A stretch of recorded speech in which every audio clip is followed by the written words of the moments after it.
The opinions and statements made by the guests of the Success in Practice podcast are their own, and I do not endorse or accept responsibility for their positions. Any information given by myself or the guests is educational in intention and not to be taken as medical advice.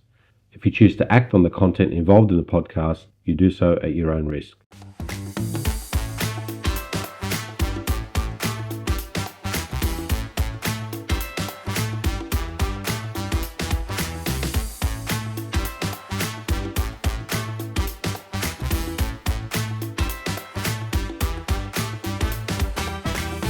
Okay, welcome everyone to another episode of the Success in Practice podcast.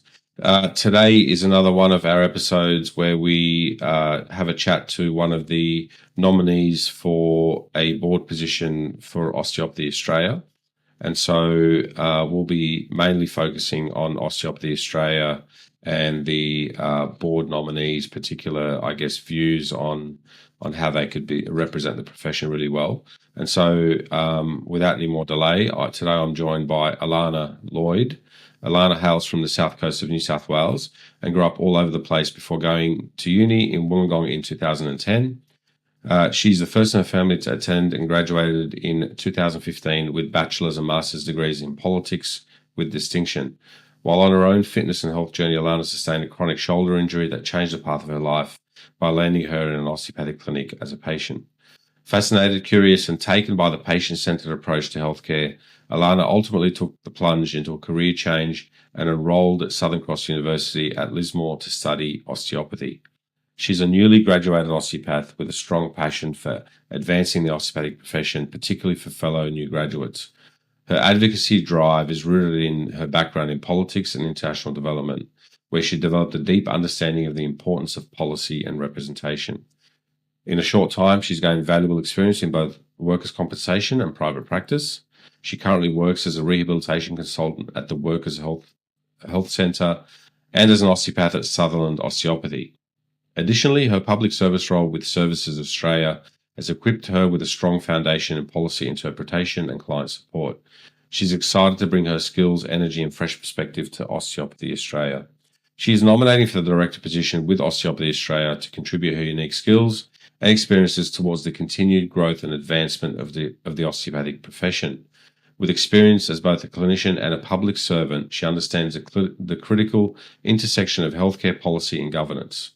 Her work in rehabilitation consulting, workers' compensation, and private practice, combined with a public sector background, provides her with a comprehensive perspective on the challenges facing both osteopaths and their patients. She is currently passionate about promoting evidence-based practice in osteopathy, having personally advocated for the recognition of osteopaths as allied health professionals. She is also deeply interested in current issues such as subcontractor versus employee debate, and is eager to explore strategies to improve retention for early career osteopaths.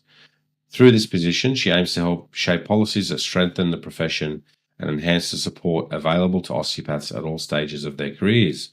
Alana has been strength training for over a decade and has dabbled in CrossFit, Olympic lifting, and powerlifting as well. Alana, thank you for joining me today. I know that you're traveling at the moment. You're doing this kind of on the go, so thank you for doing that. Thanks, Sammy. It's a pleasure for being here, and thank you for fitting me in at such short notice with a little bit of rescheduling. I really appreciate the flexibility there. That's okay. We want to try and get your voice out there, obviously, before voting closes, and that way people can have an informed decision about yourself and hopefully some of the other candidates as well. So let's get started. Tell us a bit about your backstory. I mean, we went over it in that introduction, but tell us a little bit about your backstory, what got you into osteopathy, and yeah, you know, where you are at the moment. Well, I mean, yeah, very comprehensive introduction, so thank you for that. Really, I was on a completely different path, looking more towards becoming a public servant and working in international aid management and procurement. Couple of government changes at the time. You remember the Rudd Gillard Abbott kind of era, and a few budget cuts here and there, and a little bit of money diverted away from things that interested me, particularly working in aid and doing something that felt more like this at the service of others, and more into like a military spending background. That combined with an injury and really having access to the healthcare system for the first time. I come from a family that wasn't super keen on doctors or vaccines or and had a very different approach to those kinds of things. So I really didn't have any access prior to injuring my shoulder or any need, and I'm in a very privileged position to be able to say that I didn't need or rely on a healthcare system until then. But that really changed my path, I suppose. I was strength training a couple of hours a day, getting ready for my first comp as a power lifter. I was pushing a 70-kilo bench press, and I strained my rotator cuff. And my PT said, "Oh, you should go to my osteopath." And I said, "What's an osteopath?" Which is probably a classic thing that we all hear now. It's like, Yep. "Oh, what's that?" when you say what you do. And so off I went, not really knowing anything about it. Who did you I walked see? out feeling a little bit better. I saw an osteopath named Alison Maddock Okay. at the time, Alison Fisher at the time, and I can say that she's a good friend of mine now and a mentor. She's very strong in rehabilitation and pain science, and Was she, that on the coast of New South Wales? yeah, so that was in Wollongong. I was still Right. based out of Wollongong at that Right. time. That was around 2012. Mm-hmm. And she really provided a very holistic approach to pushing my care in the direction that it needed. And in that process, I ended up with something called distal clavicle osteolysis, which was a little bit hard to diagnose. It's called weightlifter's shoulder as well. So it was probably about 18 months before I got an appropriate diagnosis, and then rehab was informed from there. And so really it was a chronic shoulder injury that I've since completely resolved with the help of osteopathy and with an osteopathic approach to rehabilitation, which I think was really key for me as well. Okay, and then you went through university studies. Yep. How did you find that experience? That was honestly, frankly, a bit of a roller coaster. So when I was looking at going to study osteopathy, I was questioning whether or not I sit the GAMSAT and try to become a doctor. That was, a 4-year postgraduate degree. And I had been encouraged to do that. And osteo at the time was a 5-year degree. And then my osteo turned around and said, "Oh no, they've just restructured the course, so it's a combined bachelor's and master's now. It would take you a little bit less time if you do both at the same uni." And that was really the clincher for me, knowing that I could come out with potentially a nicer lifestyle, still be helping people one patient at a time, and go and study a healthcare profession that I was really invested in. So off I went to SCU, and I was part of the second cohort to go through their restructured program. And that was a roller coaster because by the end of that program, it had been restructured again. So I managed to get out just in time before there was a restructure into what they call the 6x6 model, which is you just do a lot of short, sweet classes. You do them 2 at a time, and they just kind of, it seems like, just pump it through. Right. So you do the classes, and that's it. It's once you've done that class, you don't revisit it again.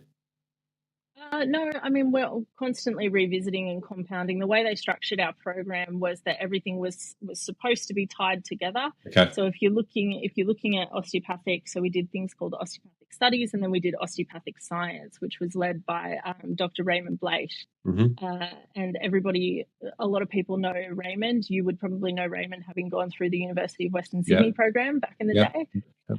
So really what they were trying to do was take everything that we were learning, the scientific stuff, all of that foundational knowledge, give it an osteopathic perspective, and tie all those classes together so that you were getting a really cohesive experience. And did you go through around that COVID time where things had changed in terms of what contact you had with, I guess, clinical contact with patients? Was that a problem there?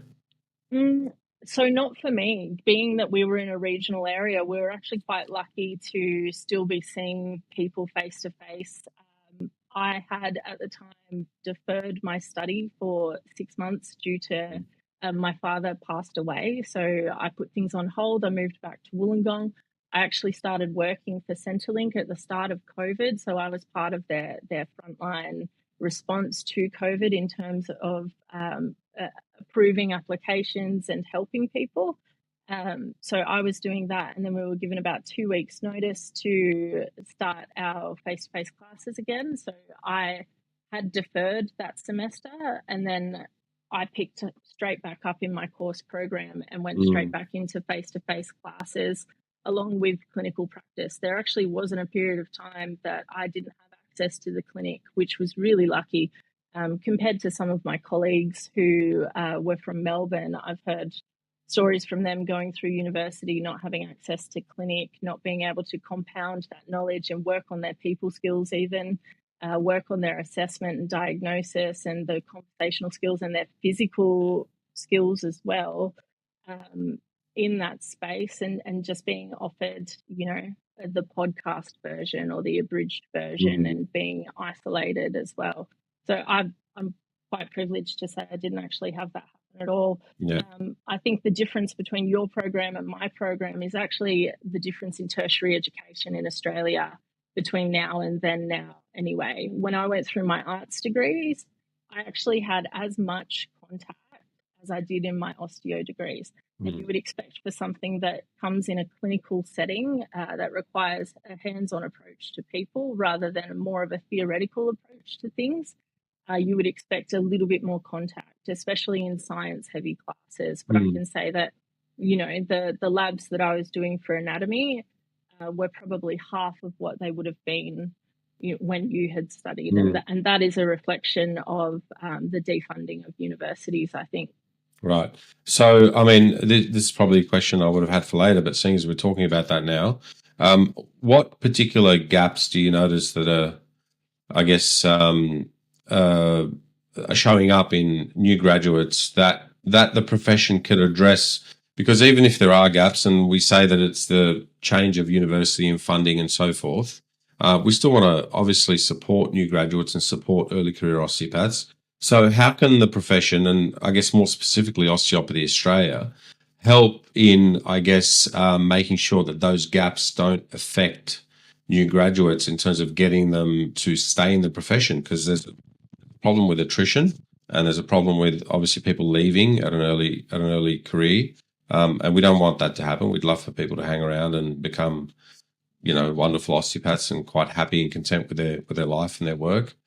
What is it that the profession can do to better support new graduates who feel like that education is slipping away from them rather than giving them what they felt like they should have gotten?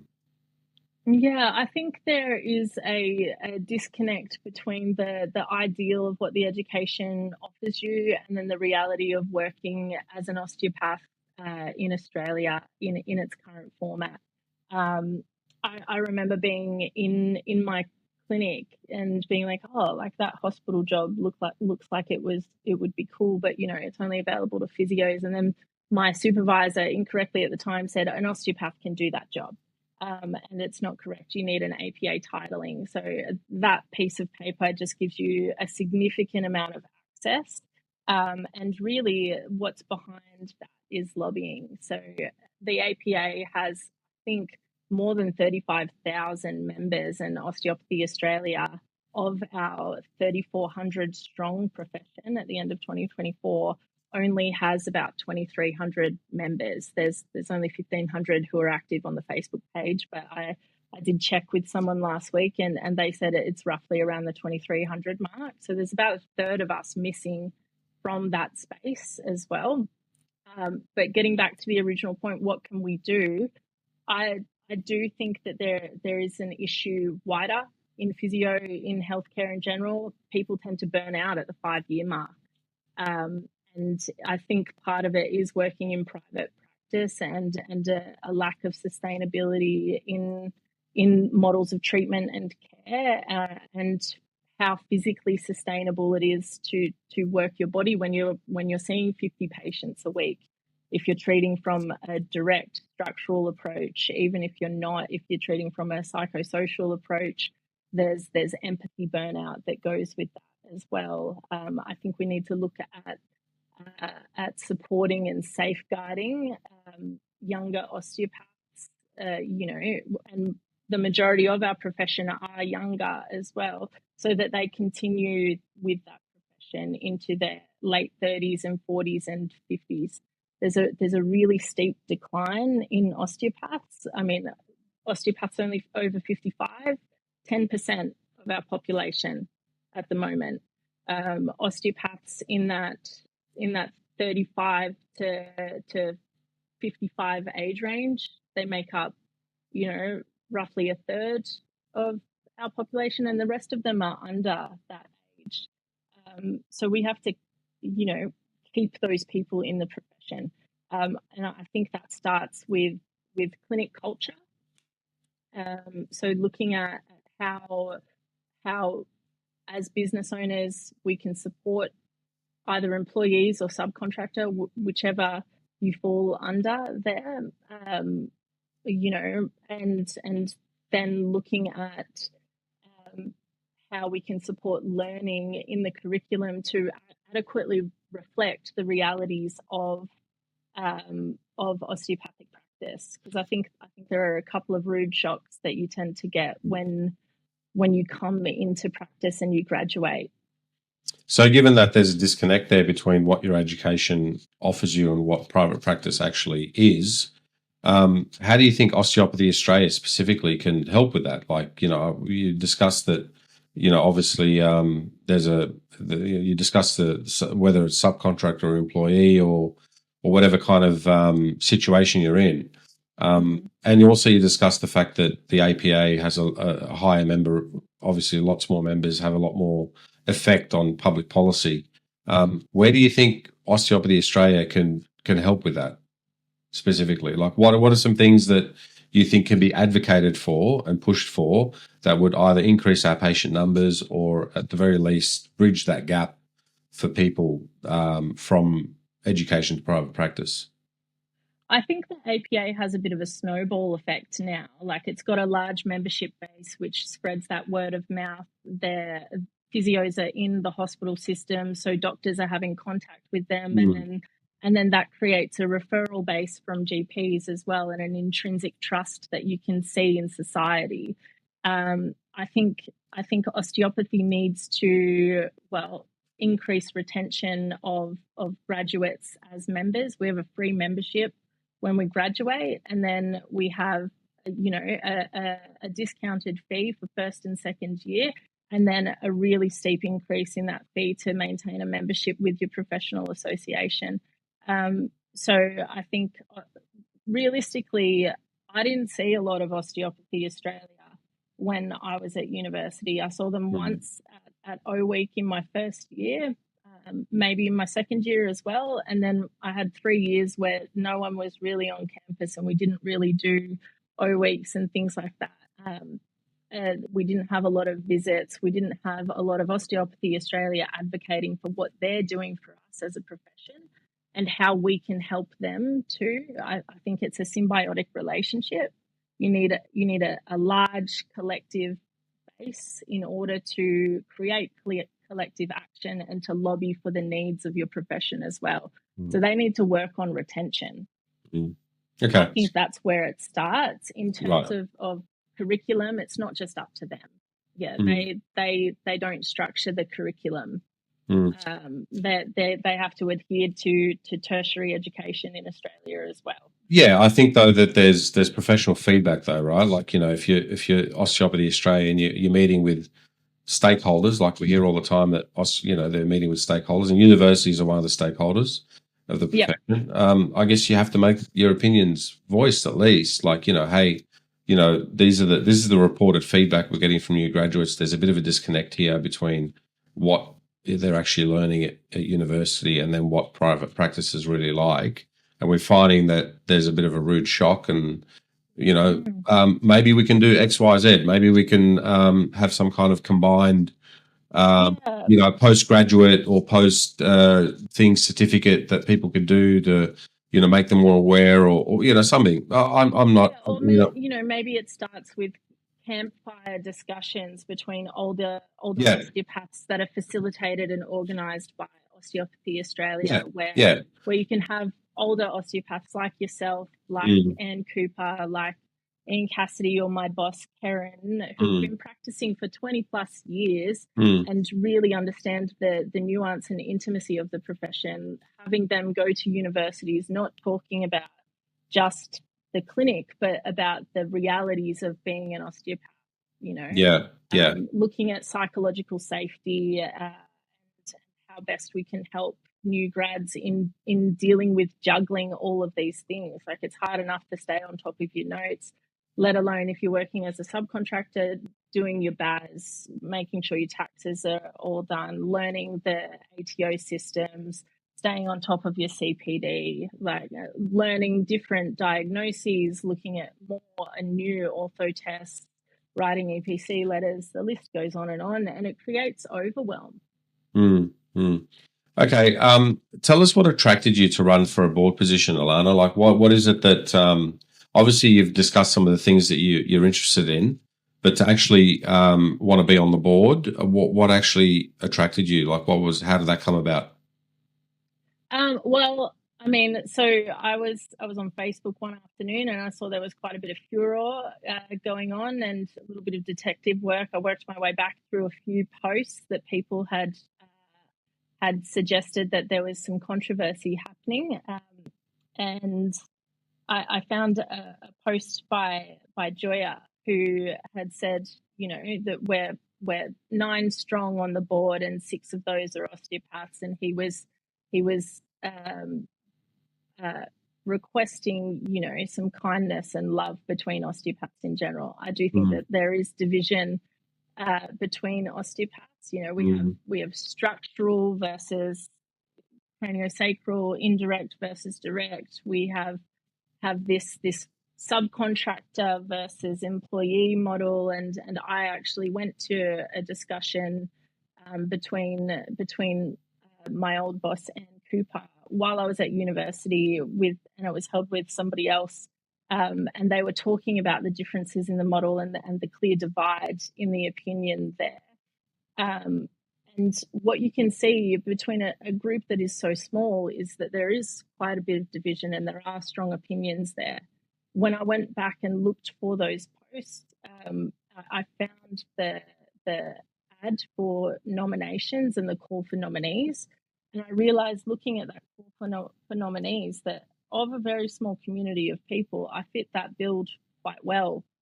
And it's a space that I feel like I could actually do some good in and give back to, and use the combination of my different educations to contribute to the greater good, essentially, of osteopathy. I'd like to help, make some positive change and mend those lines a little bit as well. Yeah, no, I spoke to George Stillion on the podcast a couple of weeks ago, and he mentioned the same thing, that there's a lot of division within the profession. He's not incorrect, and I think division within osteopathy, in terms of having different opinions, is not a bad thing. But we have to all understand that we're all osteopaths. Like, I don't like this whole thing where you'll go on the Facebook page and someone will say, "Oh, is there someone?" I'm looking for a cranial osteopath in such and such. I'm looking for this osteopath in such and such. I'm like, we're all osteopaths. Like, it's. So I'm looking for a good osteopath. Yeah, that's right. So I understand where people are coming from, because they want a certain type of treatment. The patient's requesting a certain type of treatment. But I think we all have to remember that we are all osteopaths, and the association has to represent all osteopaths. And that's and as long as that happens, we can have all these little debates on the side about stuff, and that could help us grow. There's nothing wrong with that. We can keep them cordial as well, and recognize that as a profession, we need to have a united front to advocate for ourselves. We make up 0.4% of the overall healthcare practitioner population under AHPRA. It's a really, really small percentage of people. Yeah. And we do ourselves a disservice by working within divide as well. Yeah. All right. So, given that I guess you're a relatively newly experienced osteopath, and you're coming onto a board that obviously takes decisions for the future of the profession, um, the first question I have is, what qualities do you think you can bring to that round table, and what specific qualities would there need to be to actually get things done? Like, why do you think that you can actually get your particular agenda, I guess, at least discussed and hopefully acted upon? Yeah, I mean, I guess I would like to just stipulate that I don't have a specific agenda other than advocacy for the profession itself. I'm not going in with any kind of like political want to further my own agenda. Um, uh, Really, what I want is to better the profession for young osteopaths, maintain and extend retention and attrition of osteopaths in this field. Um, so I'd just like to say that first. In terms of what I feel like I could bring to the board, my education and my master's degree in international studies, it's not like you just read the paper and see what's going on in the news every day, and you're just looking at politics within Australia. You're looking at the broad base of political systems and their underpinning theories.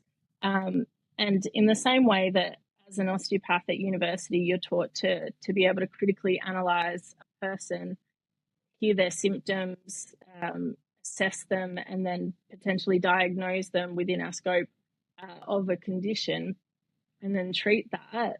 My degrees in my other field allowed me to do similarly uh, within that space. So, synthesizing complex amounts of information on multinational, transnational systems, and then bringing together all of those pieces of complex information to be able to disperse them widely to people.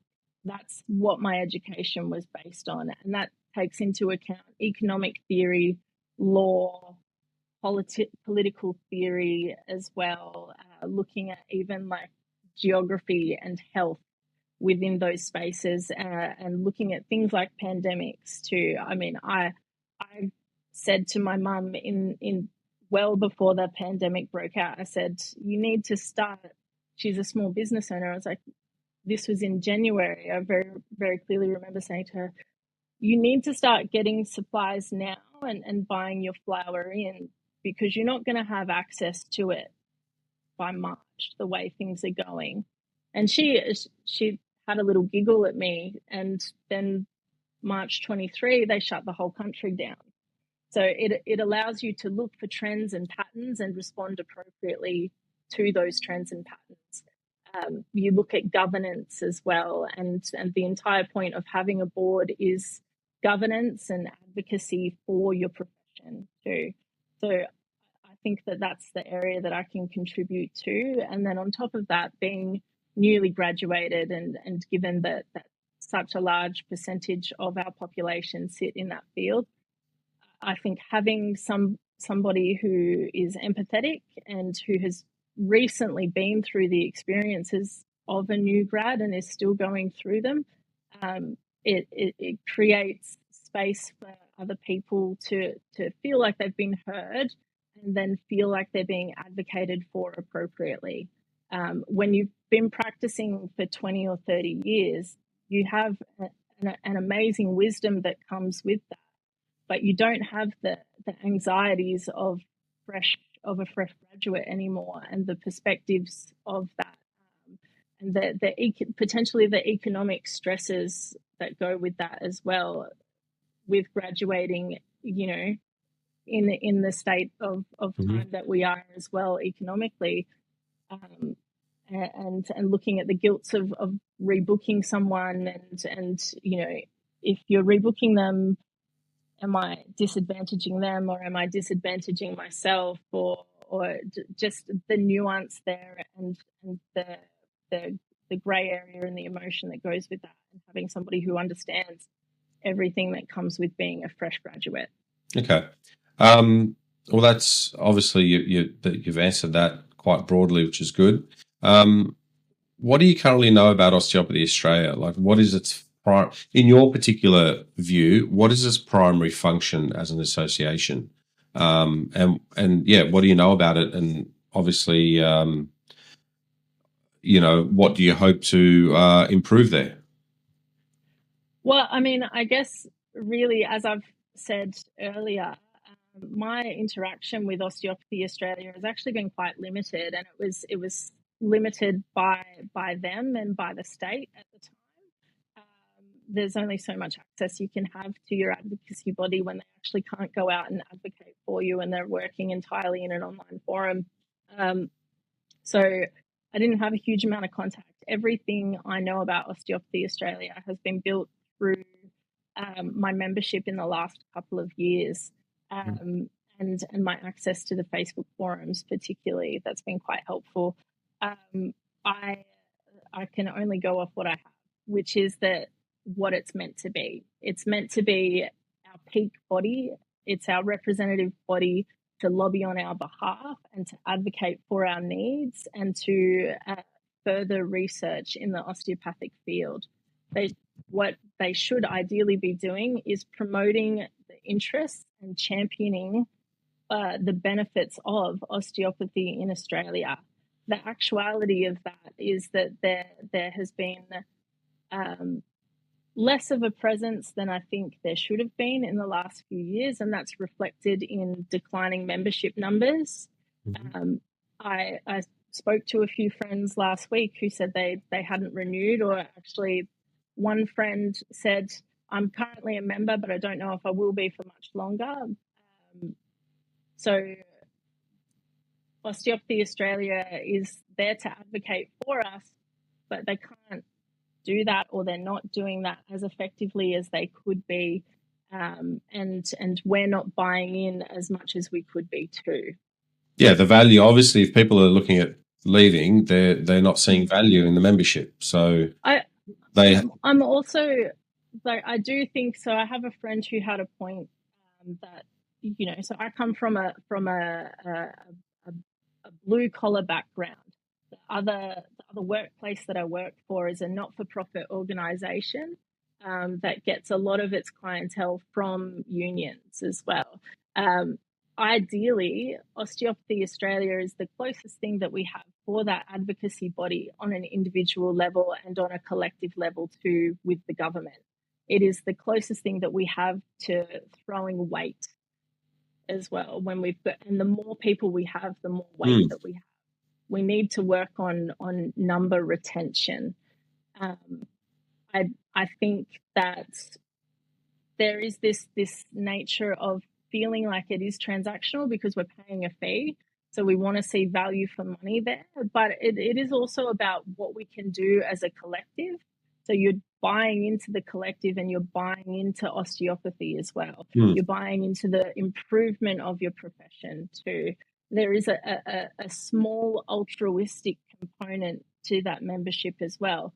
But altruism comes from a place of being able to be generous to young osteopaths. They don't have those funds that's to right. just throw around. When you're a little bit older, a little bit more established, maybe you can absorb that cost and say it's a tax deduction, right? That's fine. But you've got to have that money up front to do it. And the membership fee is quite costly for young osteos. Yeah, I agree with you there. I think retention and expansion of the membership is really should be a primary focus. So you want to retain osteopaths who are currently registered, and you want to also expand the profession. Like this is why I've been such a big advocate for more university courses. That like looking at a university course in Sydney. Sydney could handle 2 courses. Having one in regional New South Wales, having one in Adelaide, having one in North Queensland. We do have one in regional New South Wales, the SCU one. Lismore is a very regional yes. area. The Edith Cowan one in Western Australia, it's great to have one over the other side of the country. The logistics of having the teachers there available for that, like we need the academic staff. too. Yeah. I Yeah. think we only have 6 PhD osteopaths in Australia at the moment. I know that there were another 6 underway a little while ago, but you have to have the credence and the legitimacy to push these courses. I feel like my course was a little bit run like a bunch of small business owners squabbling over their ideals and how best to do things. And I think there needs to be more professionalism in that academic front as well, and it needs to be more cohesive in terms of curriculum. But definitely Sydney could use a course. We don't have enough osteopaths in New South Wales, and we know that that osteopaths tend to stay where their courses were. 5 years is a long time. A lot of people don't move. I think the Lismore campus is no longer offering osteopathy. I think they've moved it to the Gold Coast now. So really, the SCU course is providing for Queensland. So, but are you sure about that? I'm pretty sure about that. I had somebody who applied there last year and said they received an email saying that Lismore was no longer running osteopathy. Well, or it was, I think it's going to close down the next year or two. So they weren't taking on anymore. So this is one of my patients who was just finishing high school, and they applied and they got in and they said, look, we're happy to take you into the Gold Coast, but not to Lismore. So I'd have to check that. Maybe it was a sheer numbers thing. I think it's more attractive for a young person to go to the Gold Coast than it is to be stuck in Lismore, if I'm being honest. But it is close to Byron Bay, but it's still a 45-minute drive. It's either way. In a teach out phase, it's disappointing to hear because I think the quality of my clinical experience was much better at SCU in Lismore than it was at SCU on the Gold Coast, and I did classes between the both. Well, that's interesting feedback. That's good feedback. But yeah, I think North Queensland can handle a course. Adelaide definitely can handle a course. Like, we need to start thinking a little bit more. The strategic planning needs a little bit of a bit more big ideas out there. I think the universities can handle the courses. It's getting them and selling the courses to the university, but then we also need to work on advocacy and promoting the profession, because you have to have the numbers to go through these courses.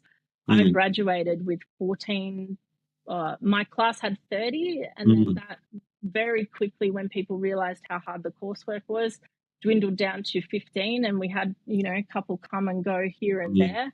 And I think I graduated with 12 or 13 at Lismore, so it's really small numbers. There was about 45, I think, graduating at the Gold Coast at the same time. And I mean, it's a numbers game, it's a money game. It has to be profitable for the university to do it. Being that it's a healthcare field, it's a little bit easier to fund than, say, an arts degree, with all of the restructuring that has happened in that system.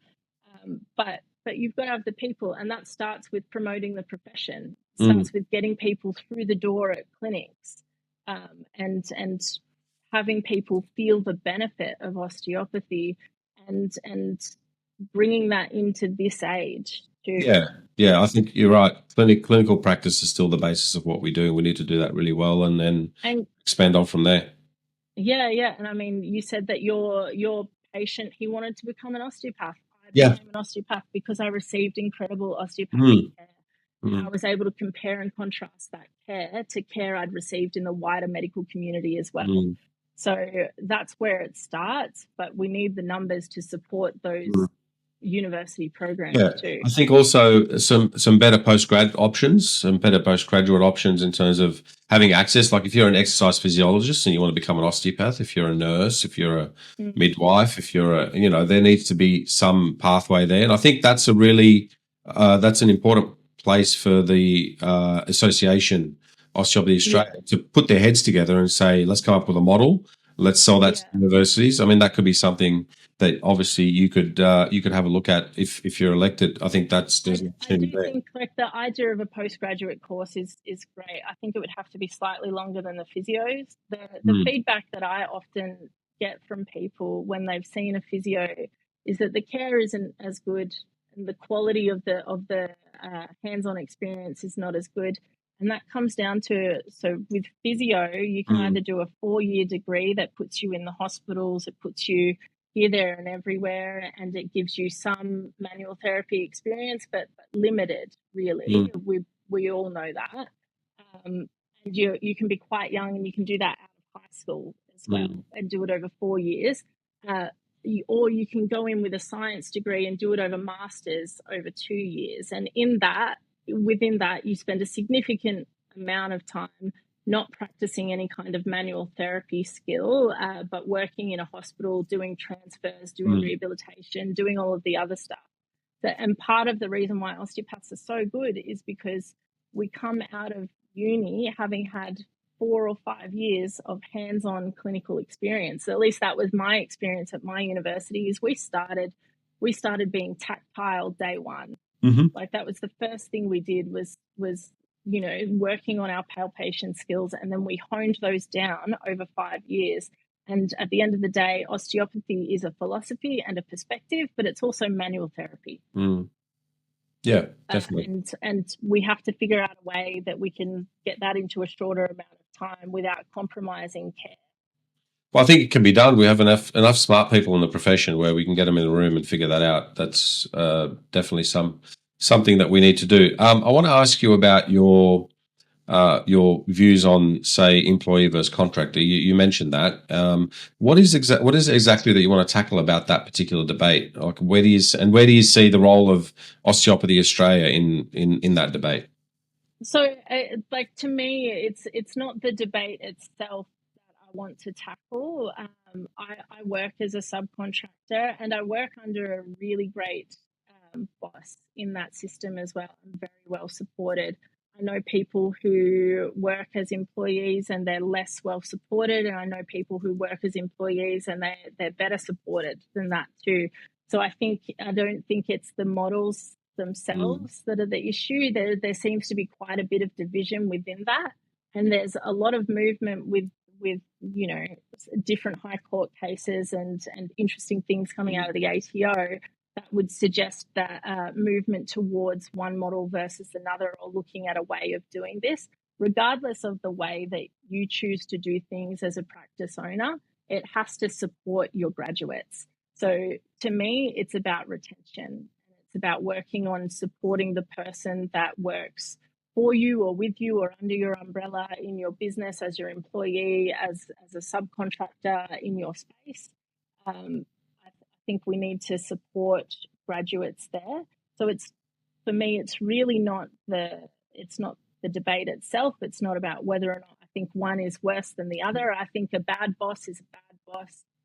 I think a good boss is a good boss. And I think so where do you see between those two? Yeah, definitely. I agree with you there. I think each person, each clinic, each business owner will have the model that best reflects their particular situation. And I know some clinics do a hybrid, and some of their people are on employee models, and some of their people are on contractor models, and they can provide the support to both that subset. So I totally agree with you there. I think the debate's not the issue; it's the issue of obviously having good business practice to support people. I think the role of Osteopathy Australia is correctly dispersing the information and synthesizing that information when it becomes available to them. If there is a high court case that has a wider reflection on how we practice, how we do business, which there has been, which there has been, then there shouldn't be confusion around how best to practice within that. We need to safeguard the practices within our profession to help people stay in the profession, even at a business level as well. So do you think, doesn't mean better osteopathy. Do you think there's been good communication around that, given that there has been some high court movement? Do you think that the profession has kind of engaged well in that area? Have we given clear direction, as you mentioned? Has that happened, or do you think we can do a better job there? I think we can always do a better job in terms of clearly communicating those things and synthesizing information. We can only do it as it becomes available to us. But I don't think individuals should be scratching their heads as to the best way to move forward. I think we should be able to contact Osteopathy Australia and to say, hey, I need help with this? Like, have you guys got a position statement? Have you got any resources, HR resources that we can use in this area? Is there some CPD available on the new reflections? Like, there's more support that we can offer. So have you done your research in that sense, Alana, in terms of like, have you tried looking at what Osteopathy Australia are currently offering, given that there has been recent High Court movement? Have you looked at their particular, at least go on the website, called them up, looked at their e-learning platform, looked at their webinars? Are they offering anything that you think is at a good enough standard, or do you think there needs to be some more work done there? Look, I haven't been taking my information directly from Osteopathy Australia. I've been going more to the source for it. So looking more towards the ATO and their practices, looking towards legislative changes that have been reflected on the Fair Work website and in their legislation itself. But maybe that is a reflection of simply not having the information there yet. This is an ever-evolving space.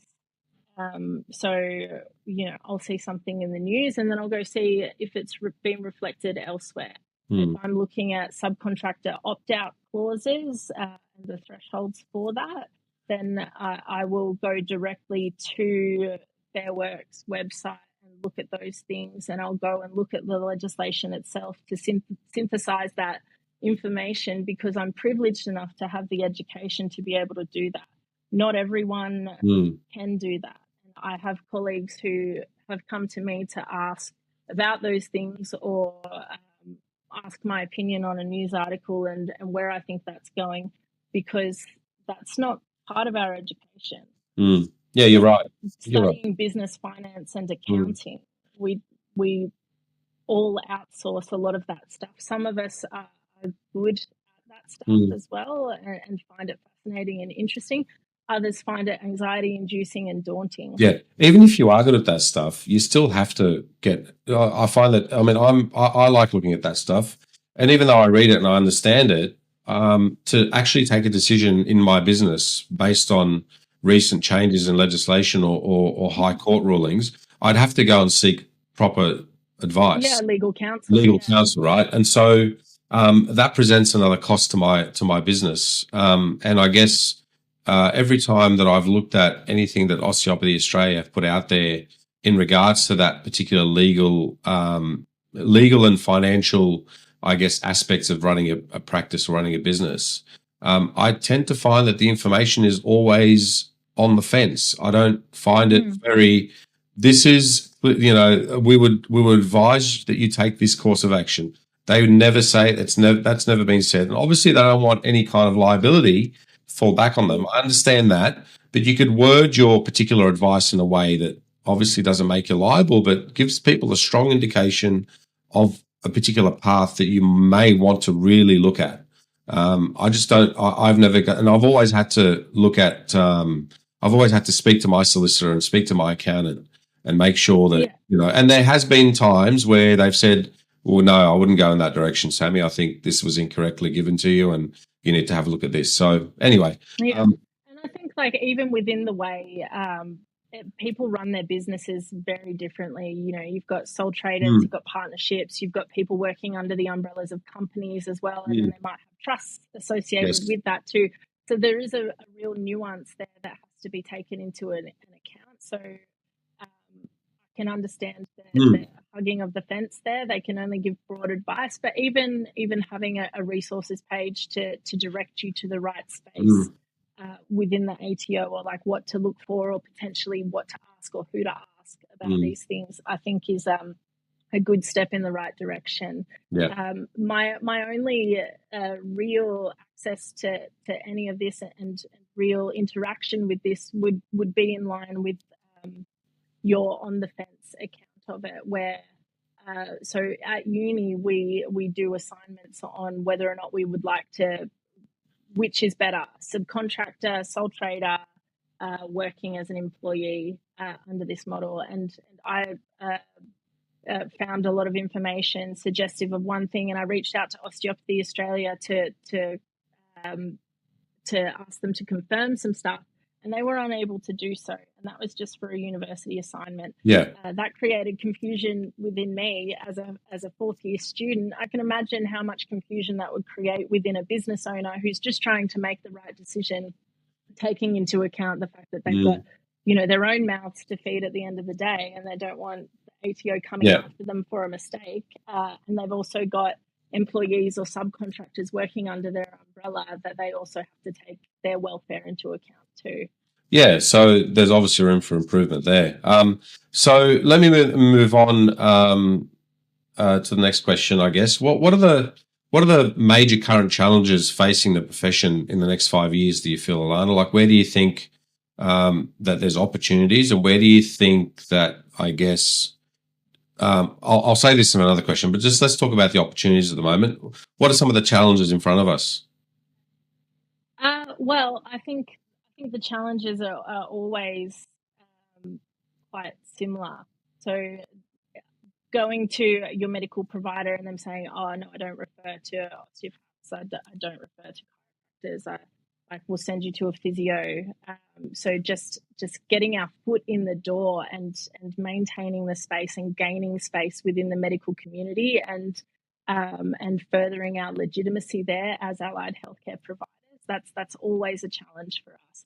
We can't afford to be taking steps backwards there.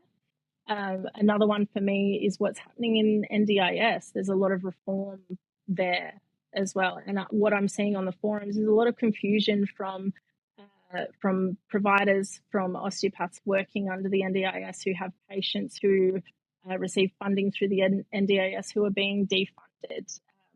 And I have a friend who works in the NDIS for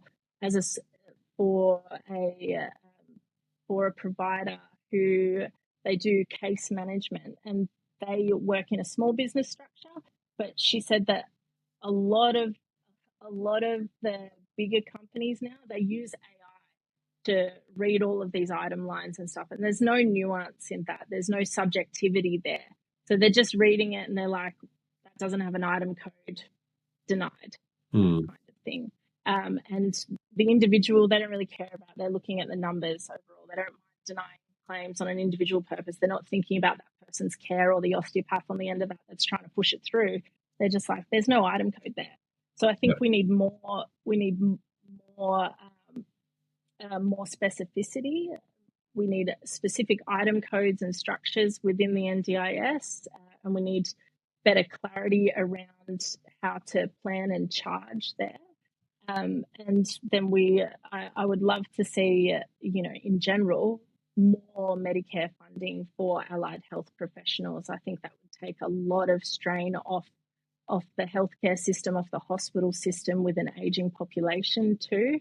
And to me, I've always, coming from a low socioeconomic background, I've always found osteopathy quite expensive.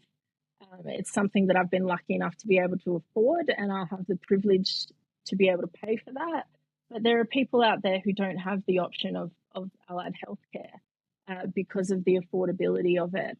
So they rely on a healthcare system when everything goes poor.